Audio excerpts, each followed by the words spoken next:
Good morning, dear students. Welcome to the class of business studies. Dear students, yesterday we start our topic delegation and decentralization, and we discussed two elements of delegation. The third element we will discuss it today, and the third element is accountability. So, what is the accountability? Accountability means the answerability.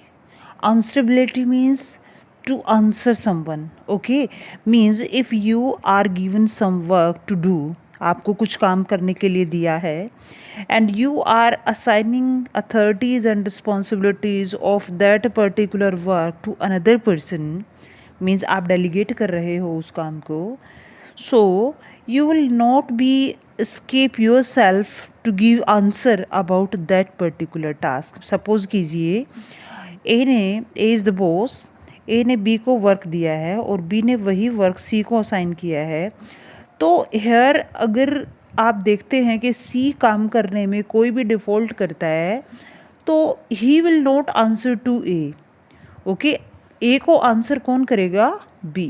तो this is called the accountability, answerability.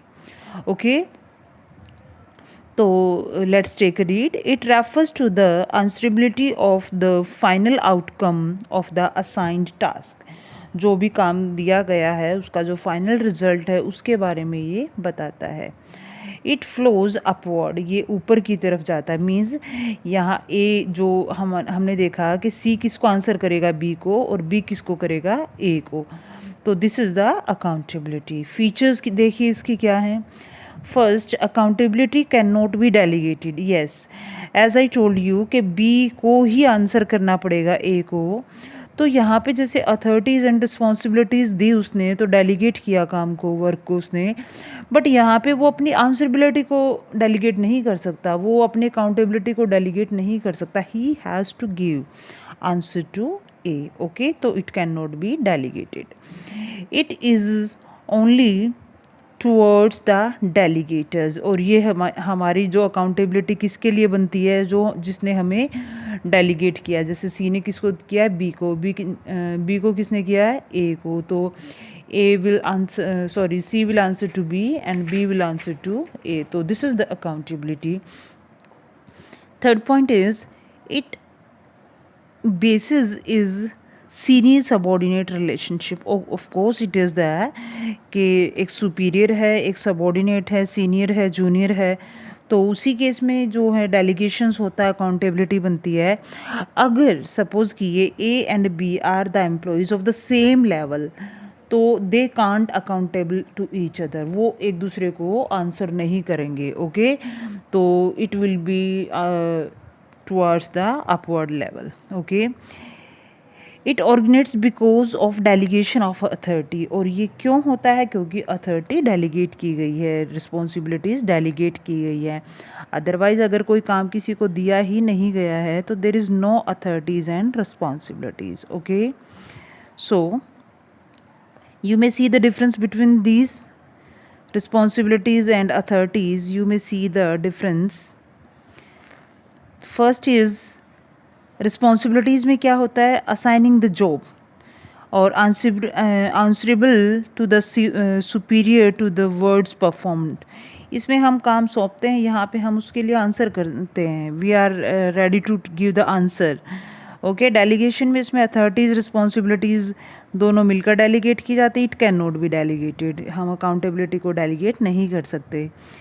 Origin, relationship between senior and subordinate. It is also between these. Means to say कि responsibilities जो हैं वो senior junior के बीच में relation है. और accountability किस कब अराइज होती है? जब डेलीगेशन ऑफ अथॉरिटी होती है. ओके, मीन्स डेलीगेशन का ही एक पार्ट है. तो यहाँ पे क्वेश्चन बनता है, that is very important from the point of view of exam also, कि कैन अकाउंटेबिलिटी बी डेलीगेटेड. जैसे हमने रिस्पॉन्सिबिलिटीज़ डेलीगेट कर दी, भी तुम करो इस काम को. अथॉरिटीज़ भी डेलीगेट कर दी कि okay you are giving some authorities are giving to you so that you can take the decision. क्या हम अकाउंटेबिलिटी को भी डेलीगेट कर सकते हैं? Means in case of lack of performance के भी जो मैंने आपको अभी एग्जांपल यहाँ पे बताया था कि ए, बी और सी, ए ने वर्क असाइन किया बी को, बी ने वर्क असाइन किया सी को, तो क्या बी अकाउंटेबिलिटी को भी सी को कर सकता है? मीन्स कि भी जब ए उसके बारे में रिपोर्ट लेगा तो C will give the report direct to A? No, it can't.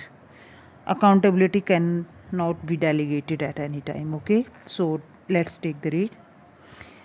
A noteworthy question arises in the context of accountability as to whether an officer by delegating authority can skew from the ultimate responsibility. क्या वो इस चीज़ से बच सकता है? So he is not accountable to his senior officer for the work performance of his subordinate once he has delegated the authority. In this question it is said, in this paragraph it is said that कि जब एक senior जो है अपने subordinate को authorities देता है, responsibilities देता है, तो क्या वो अकाउंटेबिलिटी भी देगा? क्या वो आंसर करने से भी बचेगा?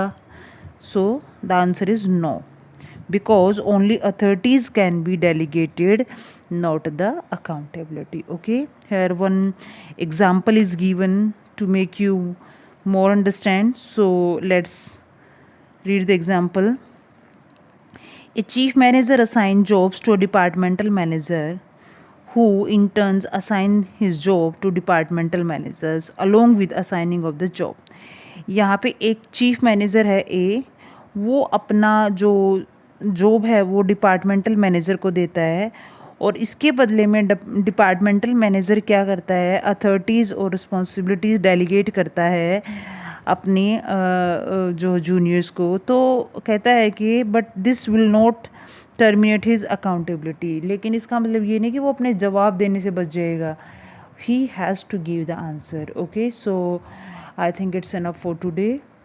Tomorrow we will discuss about the delegation of authority. Division of labor is the basis of delegation of authority, how it is the true statement. Okay, so till then, bye, be safe.